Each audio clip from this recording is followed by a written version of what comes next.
I think this is a fresh and new story that we haven't done before as part of Pony, but the characters are the characters that everyone has grown to really love. It has the same heart, the same humor, the same great characters, the same amazing songs. So although the form has changed, the spirit of My Little Pony is still very much alive. Everyone always asks me for spoilers for the next season or for the movie, and I always say, you're gonna really like it.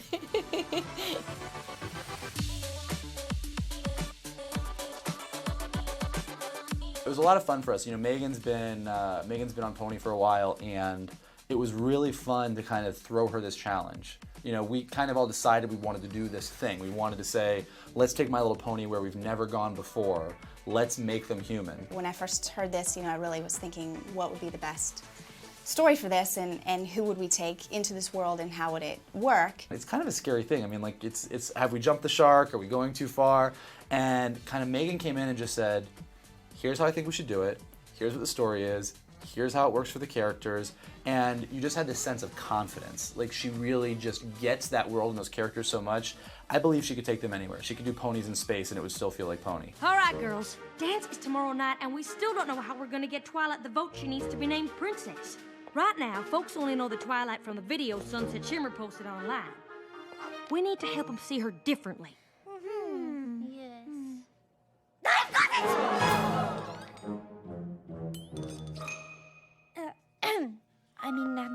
Perhaps I have a solution. The very first episode of the entire series is about Twilight in pony form going to Ponyville and sort of meeting all the ponies who will eventually become her friends. And I really thought I could use that as a touchstone for this story, where she would be entering a totally new environment, one that viewers of the show had never seen before, and of course that's something she had clearly never experienced before, which was the human world. And so I just kind of ran with that. What am I?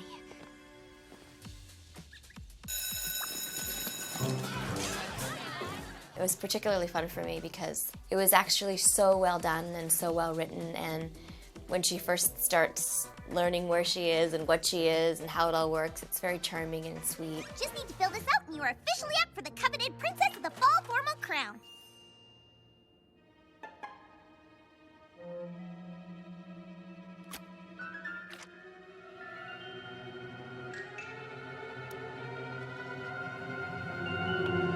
What was really cool for us that Megan did was this idea of Wizard of Oz in reverse.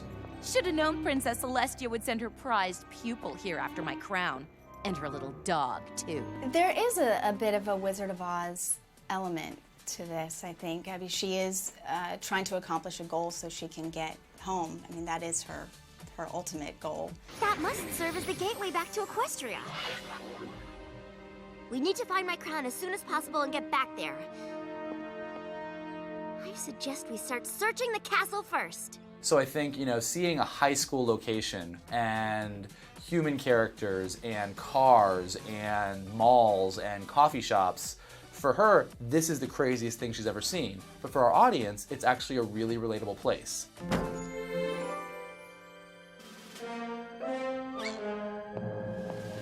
Excuse me.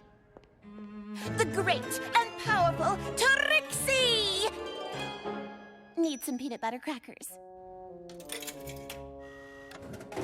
Voila!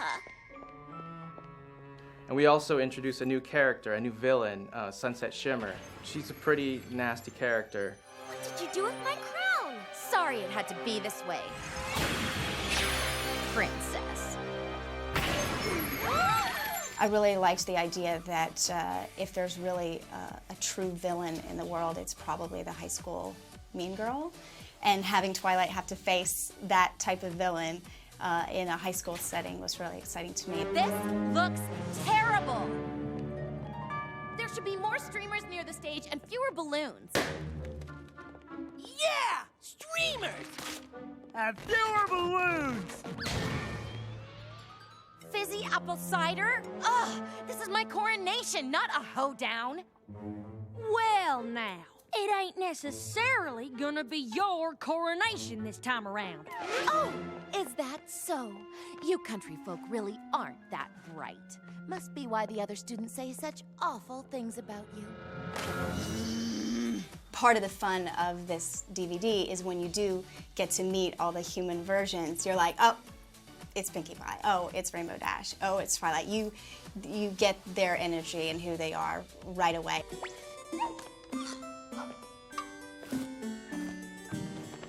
Perfect. Oh, yes, this is good. No one will recognize you. It's a real testament to how far our characters have come. That they're not just ponies and they're not just one character level. Like, you can take Pinkie Pie and put her in a human form in a high school, completely out of context of anything that would be in a My Little Pony TV series, and she still acts exactly, perfectly, 100% the way that you would expect Pinkie Pie to act. Hi, my name's Twilight Sparkle and... Pinkie Pie? Are you psychic? No. I don't think so. Unless, of course, that's something you can do here. Not usually. Trying to find who they would be in the human world and have it relate pretty clearly to who they are in Ponyville.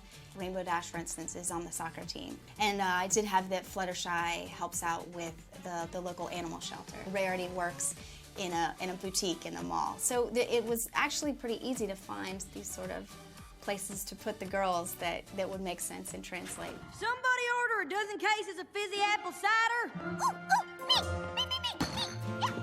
That was the really fun thing, is that it's not just our 6 main characters. Every character, whether it's the Cutie Mark Crusaders or Granny Smith or Big Mac or Cheerilee or any of them, we get to see our pony characters in a completely different world, but they are still 100% recognizable as exactly who they are. And can I get mine with extra oats? Oats? Scratch that. However you normally make it is fine. I guess one of the bigger kind of fun changes is with Spike is it turns into a dog in this world. Obviously it'd be a little weird if he stayed a dragon. You're not supposed to... Spike? Are you a dog?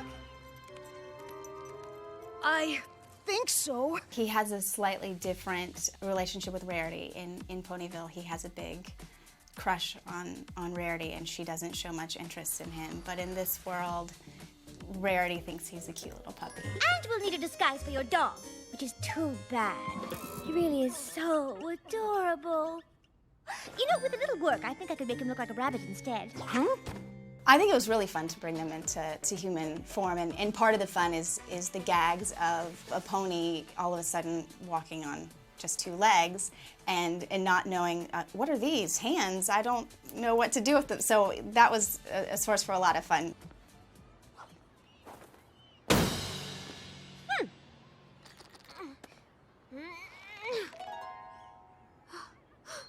My magic, it isn't working. Makes sense. You don't exactly have your horn. What? We really need to find you a mirror. What fans of My Little Pony are going to like about this is seeing their favorite characters interact in a world that's very relatable to them.